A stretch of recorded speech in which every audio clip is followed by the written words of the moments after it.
Fala aí, gente. Hoje eu tô aqui para vocês fazer uma resenha de um livro, que é um livro sensacional, que eu li em e-book, então a capa vai aparecer aqui em algum lugar. A Sara vai colocar aqui, que é aquela que edita os vídeos. Que o livro É Assim que se Perde a Guerra do Tempo, publicado em 2019. Dois autores, o Amal El-Mohtar e o Max Gladstone. Tá? Esse livro é uma novela, ele é bem curtinho, ele tem 200 e pouquinhas páginas, 202, 208, depende da edição, mas ele é bem curtinho, uma novela mesmo, e ele é propagandeado como um romance de ficção científica, e eu não vejo assim, tá? E é por isso que tem muita gente que lê esse livro com a expectativa errada e se decepciona um pouco. Porque, o que é o livro? O livro você tem dois personagens, a Red e a Blue, que são agentes de uma guerra temporal de entidades rivais, né? Lados opostos. Então elas passam o tempo todo indo através do tempo, combatendo uma a outra. E aí elas começam a trocar cartas. Deixam cartas onde sabem que a outra vai estar e elas vão lendo essas cartas e criando um certo envolvimento entre elas. Só que Red e Blue não são pessoas, gente. Red e Blue são conceitos. Como assim?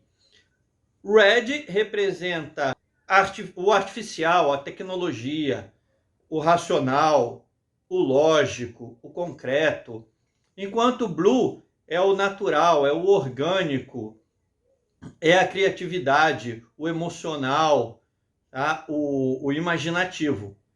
E por que eles travam a guerra ao longo do tempo pelo domínio da humanidade? Porque é assim que funciona. Sempre o racional e o emocional, o natural e o artificial, em todo o tempo em que a humanidade vem se desenvolvendo, eles travam uma luta onde, em certos períodos, um ou outro tem mais predominância nos rumos que a humanidade está tomando. E isso na humanidade de uma forma geral, não só na parte ocidental. Tá? E aí você vê que elas têm um envolvimento. Por quê? Porque, apesar de parecerem conceitos contraditórios, na verdade eles são complementares. Um não existe sem o outro, só que eles passam o tempo todo em conflito.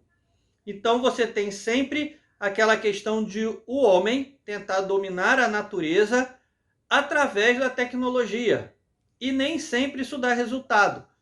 E às vezes alguns grupos, isso é menos comum, mas acontece, eles tentam colocar a natureza sobre a tecnologia, o que também não dá muito resultado. Daí o conflito durante toda a história da humanidade, de um ou outro conceito serem predominantes naquele período histórico e naquela sociedade.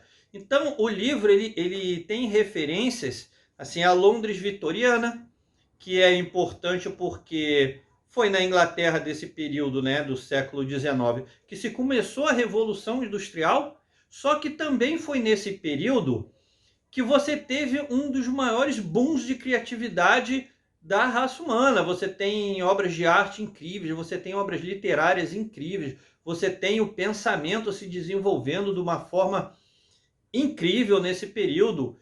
E você tem a tecnologia dando um salto muito grande nesse período. Então, nesse período é bem marcante o conflito entre esses dois conceitos, tentando dominar a humanidade, e que se espalhou quando elas citam um livro de Levitt, porque Mary Levitt foi uma educadora inglesa que foi missionária e que tentou espalhar o modo de vida britânico no mundo inteiro.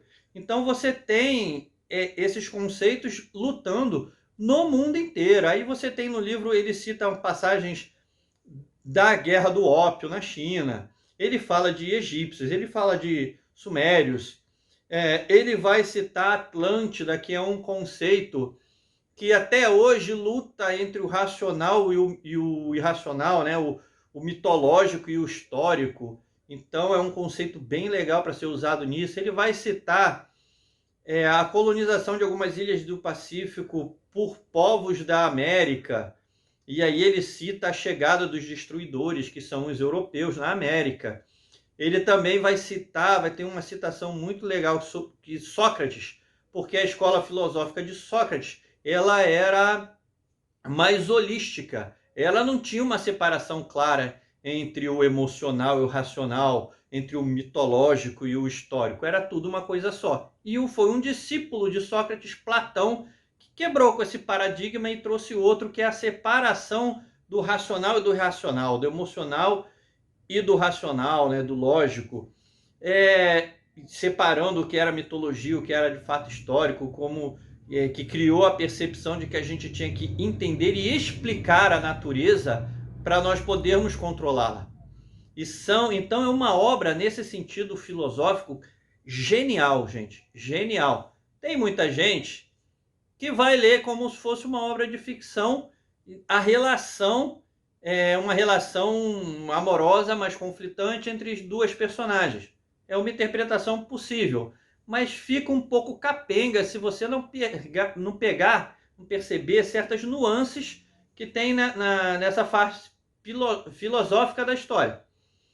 Então, assim, já venderam, como ela ganhou muitos prêmios mesmo, o BSFA, o Nebula, o Hugo, vários prêmios melhores, inclusive o Kitsch, que é um prêmio britânico, ela ganhou como novela ou como short fiction, né?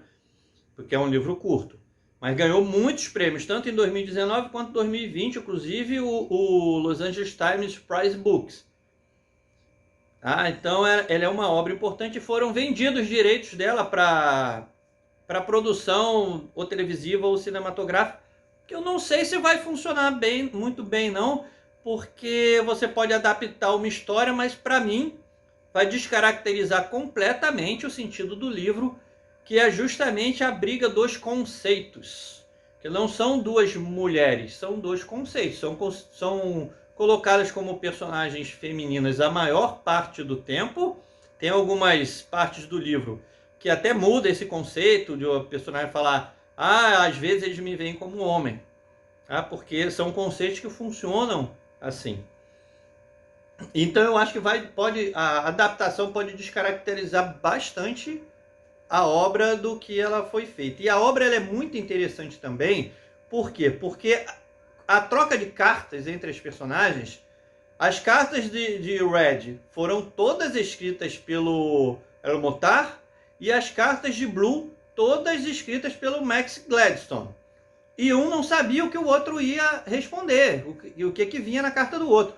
Então foi uma coisa muito orgânica e muito natural e espontânea nesse sentido, o que empresta uma leitura bem interessante mesmo para a obra.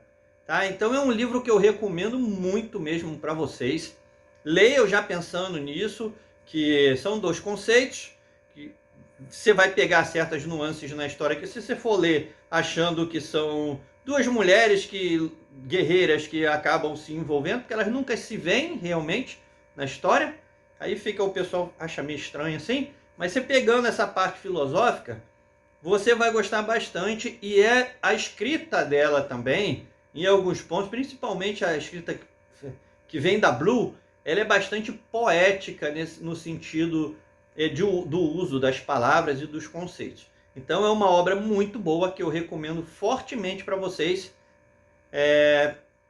E aí, se você gostou dessa resenha aqui, deixa aí o seu joinha, que ajuda bastante o canal. Se inscreva no canal, ative as notificações e acompanhe também os outros vídeos do canal, que estão bem legais também. Tem vídeos meus, tem vídeos da Sara.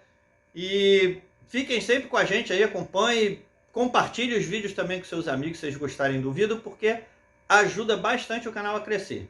Então a resenha de hoje é isso aí, e não percam o próximo vídeo, que eu não faço ideia de qual será, mas vai ser um vídeo bom também. Falou, fiquem bem aí.